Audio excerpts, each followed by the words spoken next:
Welcome to another video guys. आज मैं एक और स्टोरी को ट्रांसलेट करने जा रहा हूं और हमेशा की तरह मैं इसे हिंदी में ट्रांसलेट करूंगा। इस वीडियो में मैं आपको वर्ड बाय वर्ड मीनिंग के बारे में बताऊंगा और साथ में ग्रामर के पार्ट को भी कवर करूंगा। तो आपसे गुजारिश है कि इस वीडियो को लास्ट तक ज़रूर देखेगा ताकि आप इसको अच्छे तरीके से समझ सकें। तो वीडियो शुरू करते हैं। वीडियो का जो टाइटल है वो है द जेलस कोर्टियर। जेलस का मतलब होता है सड़ाकू, यानी कि जो किसी दूसरे व्यक्ति से जलता है, जलन रखता है, उसको जेलस बोलते हैं। और कोर्टियर कहते हैं दरबारी को। तो इसका क्या मतलब हुआ? द जेलस कोर्टियर यानी कि सड़ाकू दरबारी। तो ये था हमारा टाइटल। इसको मजीद पढ़ते हैं। Akbar's admiration for Birbal was popular. Akbar's admiration, यहाँ पे अकबर के बाद आप अपॉस्ट्रॉफी एक्स देख रहे हैं, इसका मतलब होता है का के की। तो अकबर्स एडमायरेशन, एडमायरेशन कहते हैं तारीफ को, प्रशंसा को। तो अकबर की जो तारीफ थी किसके लिए? फॉर बिरबल, बिरबल के लिए। वो क्या थी? वाज पॉपुलर, वो मशहूर थी। पॉपुलर का मतलब होता है मशहूर। तो अकबर की जो प्रशंसा थी बिरबल के लिए वो मशहूर थी। Birbal had earned a special place in the kingdom of Akbar. तो जो बिरबल था, हैड अर्न, अर्न का मतलब होता है कमाना। तो यहाँ पे हैड के साथ वर्ब की थर्ड फॉर्म है। ये हमारा जो है पास्ट परफेक्ट टेंस का वाक्य है। तो जो बिरबल था उसने कमा लिया था अ स्पेशल प्लेस, एक खास मकाम, एक खास जगह कमा ली थी। कहाँ? इन द किंगडम, राज्य में। किसके? ऑफ अकबर, अकबर के। तो जो बिरबल था उसने अकबर के राज्य में एक खास मकाम या एक खास जगह कमा ली थी। Because of this, because of का मतलब होता है के कारण। तो बिकॉज ऑफ दिस यानी कि इस कारण से, जो इसको ये मकाम मिला था, इस कारण से one courtier had developed जेलसली against Birbal. तो एक दरबारी ने हैड डिवेल्प्ड, उसने पैदा कर ली थी। क्या? जेलियसली यानी कि सड़ुकता, जो जलनपन है वो पैदा कर लिया था। किसके खिलाफ? अगेंस्ट बिरबल, बिरबल के खिलाफ। The courtier had always wished to be at the position at which Birbal was, that is the chief minister's position in Akbar's kingdom.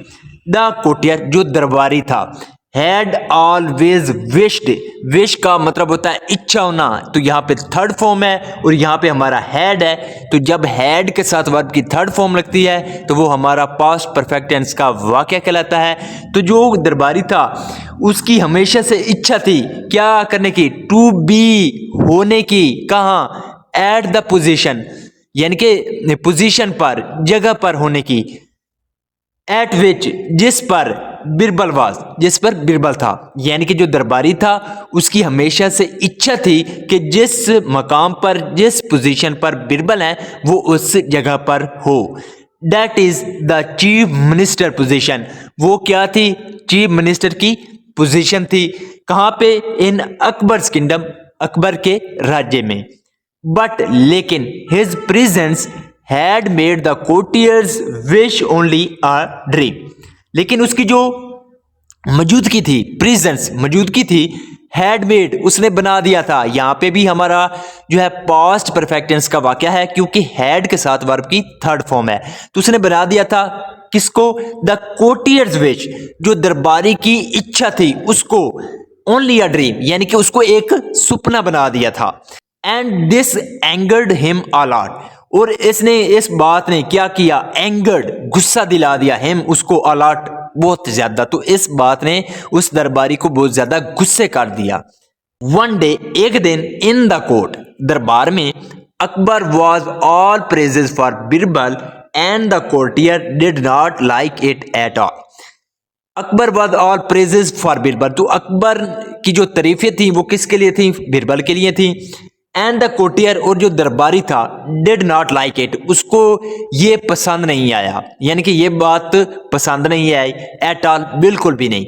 तो जो अकबर थे वो तारीफ कर रहे थे बिरबल की, लेकिन जो दरबारी था उसको ये सब कुछ पसंद नहीं आया।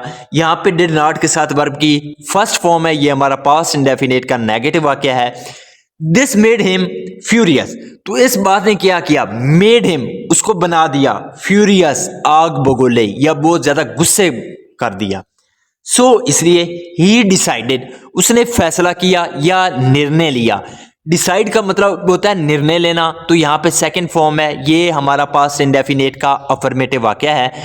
तो उसने फैसला किया क्या करने का, टू स्टैंड अप, खड़ा होने का, एंड एक्सप्रेस, और इजहार करने का, व्यक्त करने का, हिज हैट्रेड, अपनी नफरत को, किसकी ओर, टूवर्ड द मिनिस्टर, मिनिस्टर की ओर। The courtier started accusing Akbar of being biased towards Birbal and praising him for no reason.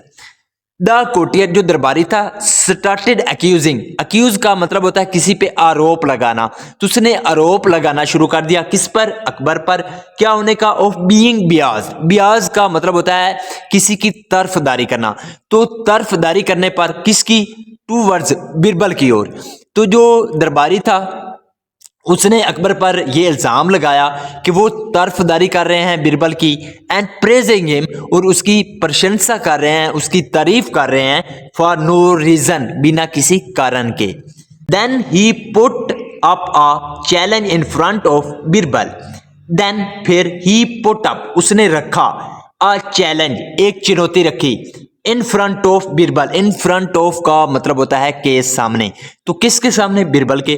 तो जो दरबारी था उसने बिरबल के सामने एक चुनौती रखी, सिंग, कहते हुए, क्या, if you are able to answer 3 of my questions, if you are able to का हम प्रयोग तब करते हैं जब वाक्य के आखिर पर कर पाता है, कर पाती है आता है। तो if you are able to answer, अगर आप जवाब दे पाते हैं, किसका, 3 ऑफ माई क्वेश्चन, यानी कि मेरे 3 सवालों का अगर आप जवाब दे पाते हैं, I shall accept that there is no person more intelligent than you, Akbar agreed to it.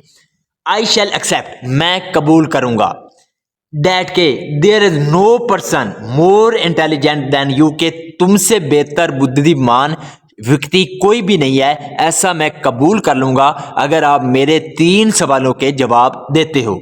Akbar agreed to it, agree का मतलब होता है सहमत होना, तो यहाँ पे सेकंड फॉर्म है, ये भी हमारा पास्ट इंडेफिनेट का अफर्मेटिव वाक्य है।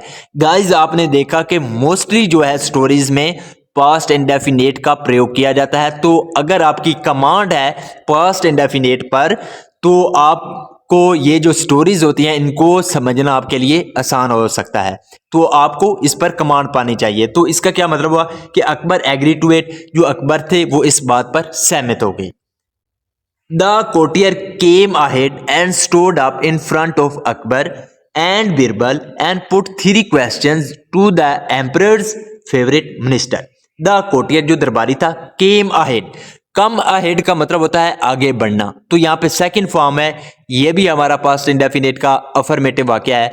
तो जो दरबारी था वो आगे बढ़ा, एंड स्टोड अप, और खड़ा हो गया, कहाँ, इन फ्रंट ऑफ अकबर, अकबर के सामने, एंड बिरबल, और बिरबल के सामने, एंड पुट 3 क्वेश्चन, और उसने 3 सवालात रखे, to the emperor's favourite minister, जो सम्राट का पसंदीदा जो मिनिस्टर था उसके सामने उसने 3 सवाल रखे। वो क्या थे, द 3 क्वेश्चन वर, जो 3 सवालात थे वो ये थे, क्या, how many stars are there in the sky, के इस आसमान में कितने सितारे हैं, where is the centre of the earth, के जमीन का सेंटर क्या है, and how many men and how many women are there in the world, how many men, कितने पुरुष, एंड हाउ मैनी वेमेन, और कितनी महिला, are there in the world, के इस दुनिया में है, कि इस दुनिया में कितनी महिला और कितने पुरुष हैं। ये 3 सवालात थे। पहला क्या था कि इस आसमान में कितने सितारे हैं, दूसरा था कि ज़मीन का जो सेंटर है वो कहाँ है, और तीसरा यह था इस दुनिया में कितने पुरुष और कितनी महिला हैं। After the courtier had completed asking the question, after का सेंस होता है के बाद, तो द कोर्टियर हैड कंप्लीटेड, यहाँ पे हैड के साथ वर्ब की 3rd फॉर्म है, तो ये हमारा पास्ट परफेक्ट टेंस का वाक्य है। तो मुकम्मल करने के बाद क्या, आस्किंग द क्वेश्चन, यानी कि जो दरबारी था उसके सवालात पूछे जाने पर, यानी कि जो सवालात थे वो पूछे गए, वो मुकम्मल हो गए, उसके बाद क्या हुआ, Akbar turn towards Birbal and said, जो अकबर थे, टर्न का मतलब होता है मुड़ना, तो यहाँ पे सेकंड फॉर्म है, तो ये हमारा जो है पास्ट इंडेफिनिट का अफर्मेटिव वाक्य है। तो अकबर मुड़े किसकी ओर, टूवर्ड्स बीरबल की ओर वो मुड़े, एंड सेड और कहा, बीरबल इफ यू फेल, अगर तुम फेल होते हो, फेल का मतलब होता है नाकाम होना, अगर तुम नाकाम होते हो क्या करने में, टू आंसर द क्वेश्चंस, यानी कि जो सवालात हैं उनका जवाब देने में अगर आप नाकाम होते हो, जो कि अब क्वेश्चन क्या थे, आस्क्ड बाय, जो पूछे गए किसके द्वारा, बाय कोटियर, जो दरबारी, हमारे दरबारी के द्वारा जो सवालात पूछे गए हैं, अगर आप उनके सवालात के जवाब देने में नाकाम होते हो, तो जो अकबर थे उन्होंने क्या कहा, you will have to resign as the chief minister right at the moment, you will have to resign, आपको रिजाइन करना होगा, यानी कि आपको छोड़ना होगा, क्या, as the chief minister right, यानी कि जो चीफ मिनिस्टर का राइट है उससे आपको क्या करना होगा, रिजाइन करना होगा, एट द मोमेंट, इसी लम्हे, and this man will take your position, और ये जो आदमी है विल टेक, वो ले लेगा, यहाँ पे विल के साथ वर्ब की फर्स्ट फॉर्म है, ये हमारा फ्यूचर इंडेफिनिट का अफर्मेटिव वाक्य है, तो ये आदमी ले लेगा क्या, योर पोजीशन, तुम्हारी जो पोजीशन है, तुम्हारी जो जगह है, तुम्हारा जो मकाम है, वो ये आदमी ले लेगा। Birbal nodded in agreement and said, nodded का मतलब होता है हाँ में सर हिलाना, तो एग्रीमेंट का मतलब होता है सहमति, तो अकबर ने सहमति में सर हिलाया, एंड सेड और कहा, यूर मैजेस्टी, ए महाराज, I will try to answer these question to the best of my abilities, I will try, मैं कोशिश करूंगा, क्या करने की, टू आंसर दीज क्वेश्चन, इन सवालात के जवाब देने की मैं कोशिश करूंगा, टू द बेस्ट, अच्छे तरीके से, ऑफ माई एबिलिटीज, जितनी मेरी काबिलियत है उस हिसाब से जो है मैं बेहतरीन तरीके से इन सवालात के जवाब दूंगा, एंड और आई होप डैट, मुझे उम्मीद है कि the answer will satisfy you, satisfy का मतलब होता है मुतमईन करना, तो मुझे उम्मीद है कि ये जो जवाब है वो तुम्हें मुतमईन करेंगे। देन फिर he brought a Harry sheep, bring का मतलब होता है लाना, तो यहाँ पे ब्रिंग की सेकंड फॉर्म है ब्रॉट, तो वो लाया, अ हैरी शीप, शीप का मतलब होता है भेड़, हैरी का मतलब होता है बालों वाली, फिर वो एक बालों वाली भेड़ लाया, looked at the courtier and said, looked at देखते हुए, द कोटियर दरबारी को, एंड सेड और कहा, माई डियर फेलो, मेरे कुलीग या मेरे दोस्त, the answer to the first question is that there are as many stars in the sky as there is hair on this sheep's body। यहां तक देखते हैं कि the answer to the first question, यानी कि जो पहले सवाल का जवाब है, इज दैट, वो ये है, that there are as many star in the sky, यानी कि आसमान में उतने सितारे हैं, as there is hair on the sheep's body, जितना कि इस भेड़ के जिस्म पर बाल हैं। You are the most welcome, यानी कि आपका स्वागत है, टू काउंट गिनने में, द हेयर बालों को, एंड टेल अस और हमको बताओ, how many star are there कि कितने सितारे हैं। फॉर द सेकेंड आंसर, दूसरे जवाब के लिए, he drew a few lines with chalk on the floor and bore an iron rod in it and set. He drew, draw का मतलब होता है खींचना, तो यहाँ पे सेकंड फॉर्म है ड्रू, तो उसने खींचा, अ फ्यू लाइन्स, चंद एक लाइनें खींची, किसके साथ, विद चॉक, चॉक के साथ, कहाँ पे, ऑन द फ्लोर, फर्श पर, and bore an iron rod in it, और उसने एक आयरन का जो रॉड था वो उसमें गाड़ दिया, एंड सेड और कहा, this is the centre of the अर्थ, ये है जमीन का सेंटर। माई फ्रेंड, मेरे दोस्त, if you have any doubts, अगर आपको कोई शक है, डाउट का मतलब होता है शक, अगर आपको कोई शक है, you can measure it by yourself, measure का मतलब होता है नापना, यू कैन मेजर इट, तुम इसे नाप सकते हो, बाय योर सेल्फ, अपने आप, यानी कि खुद आप इसे नाप सकते हो। And for the third answer, और तीसरे जवाब के लिए, ही सेड, उसने कहा, इट इज नॉट पॉसिबल, ये मुमकिन नहीं है। To count the exact number, यानी कि एग्जैक्ट जो नंबर है, एग्जैक्ट जो तादाद है, उसको गिनना नामुमकिन है।